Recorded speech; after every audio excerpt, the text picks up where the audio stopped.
হ্যাঁ মন্টু বল। হ্যাঁ আমি শুনেছি তো, আবার করোনা হচ্ছে শুনেছি ভাই। না না, এক্ষুনি এক্ষুনি আমাদের এখানে কোনো চাপ নেই। না না, সে যতজনই আক্রান্ত হোক, এক্ষুনি আমাদের এখানে লকডাউন হবে না। না না, লকডাউন হবে না। আরে এখনো আমাদের এখানে এক দফা ভোট বাকি। আর তুই তো জানিস করোনা রাজনৈতিক সমাবেশে যায় না।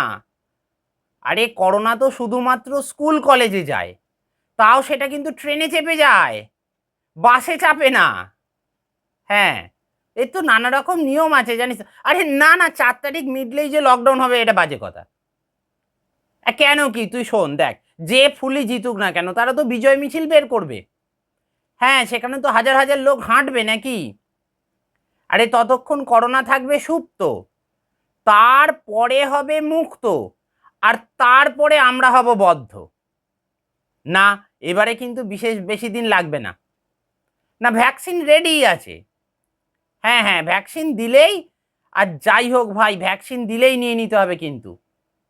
শোন, ব্লাড ক্লট হয়ে মরবো সেও ভালো, কিন্তু করোনায় আক্রান্ত হয়ে হাঁচি কাশি ভোগ করতে পারবো না বলে দিলুম।